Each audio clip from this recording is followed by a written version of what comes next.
carbon fiber has been removed. So there's no longer a carbon fiber plate. This is some kind of like plastic that probably allows the conductor to charge the battery when you put it on the plates. Dog, where did the sun come from and just like kill my...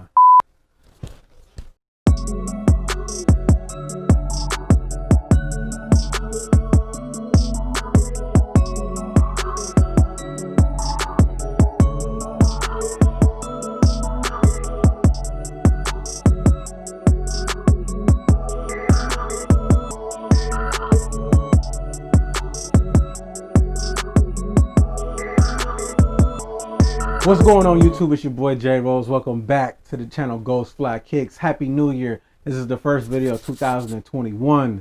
So welcome back to the page. Your support is always appreciated. I've been MIA because I've been sick with COVID-19, guys. It's very real. I was diagnosed last week with COVID-19 and it was definitely an unfortunate experience for me. Thankfully, my symptoms weren't crazy. I had very mild symptoms. As I always say, guys, be safe, take care of each other, wear a mask, and definitely make sure that you take care of yourself because COVID-19 is a very serious illness and it has taken the lives of so many people in 2020. And thousands of people continue to get sick daily. So please, guys, social distance, protect yourself at all times. But I'm back, I'm feeling great, and I'm back with another dope review. This time we got two shoes to review because I shot the first one a while ago, but the new shoe just came in, so why not combine both of them? So today we're going to go over the Air Jordan 11s of 2020. And to be more specific, we're going over the Air Jordan 11 Jubilee along with the Air Jordan 11 Adapt.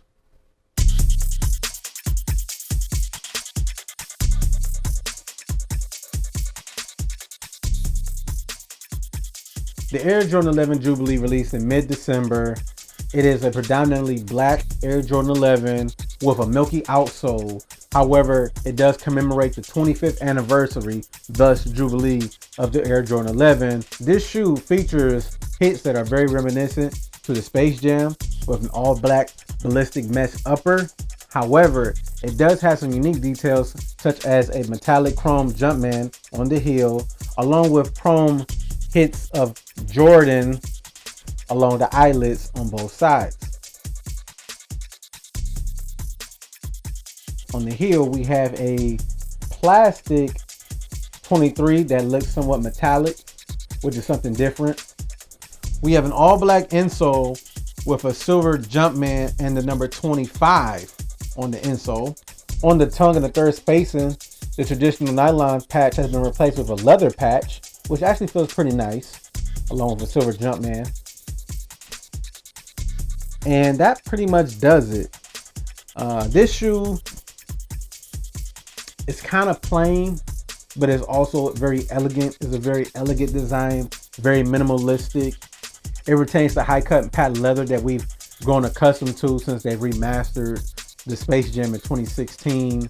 I like that it has the raw edges along the patent leather.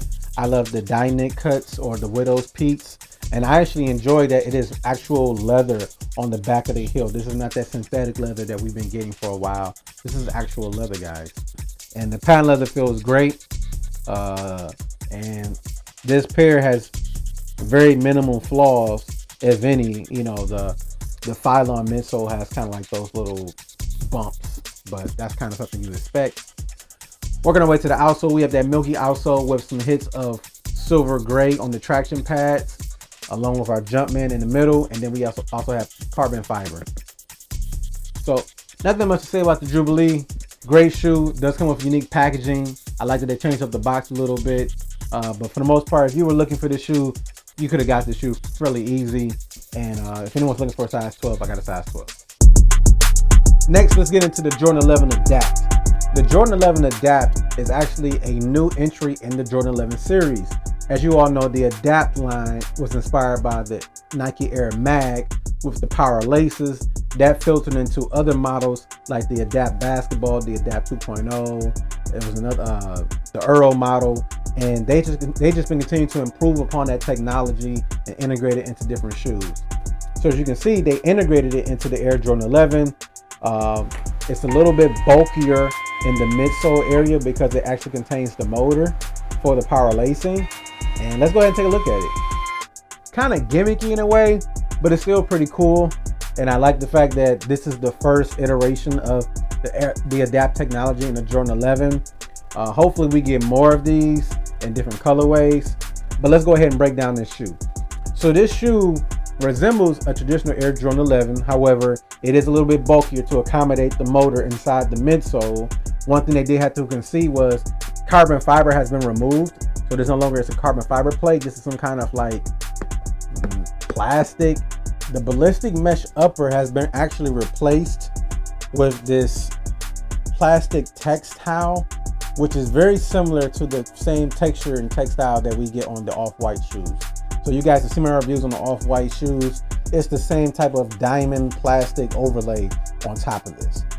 This, what I would imagine, cuts down on the weight of the shoe because it actually is pretty heavy already with a motor, but being able to cut down on that ballistic mesh and still kind of protect the inner workings of the motor and the wire lace system is probably a detail that they chose to do. It contains a very nice all white patent leather, very similar to like the Columbias or the Legend Blues. Along the eyelets, this is not the traditional eyelets. You have some plastic pieces which house the wire that the wire goes around, which allows it to tighten and loosen on command. Also underneath it, you do have black patches underneath that textile, which seems to be very similar to the traditional Air Jordan 11. It may be the ballistic mesh underneath this, but it's definitely encapsulated with this protective plastic textile. On the heel, we have this infrared Jordan Jumpman, which a lot of people weren't a fan of because it looks very pink, but it's actually infrared. And the more you hold these in hand, the more you look at them, the more you like and appreciate it. That same infrared hit is on the tongue as well. Speaking of the tongue, you can see that the tongue is done in all black, but it is not constructed as a traditional Air Jordan 11 tongue. The tongue actually has these straps that go across it, which obviously is a part of the components to tighten and loosen the auto lacing system. But on top of the tongue, you also have a little finger strap as well, so that way you can easily put the shoes on. Inside the shoe, you got an all black insole with adapt written on the insole in white. You also have that shiny Concord plastic shoe tree in this shoe. And it's really unfortunate because I didn't mention this, in the Jubilees, they just come with a regular cardboard shoe tree. And that's kind of disappointing for Jordan 11, especially the 25th anniversary. On the heel, you get 23, which is done like in a light plastic. Working our way to the outsole, we have that icy blue outsole that we love on our Jordan 11s with some infrared hits on the traction pods. Going over the box, the Air Jordan 11 Adapt comes in this huge box, which makes sense because you've got two large shoes, you've got charging cables and a charging pad. I'm not going to remove all of those components for review purposes, but trust me, they're inside of it. You have to put the shoes on the charging pad in order to charge the battery when you're using the auto lace system. I really like the colors of the midsole as well. You can change the colors using the Adapt app on Nike, and I actually like the sound of the lacing system. All right, guys, and that concludes our overview of the Air Jordan 11 Jubilee and Air Jordan 11 Adapt. Let me know in the comments below which Jordan 11 do you prefer, which one is the better value. Also, these retail for $220, these retail for $500. 500 buckaroos for these things. And when you really think about it, is this truly worth 2 times the price of a Jubilee or traditional Jordan 11? Probably not, but I do think it's pretty cool, but $500 was steep. All right, guys.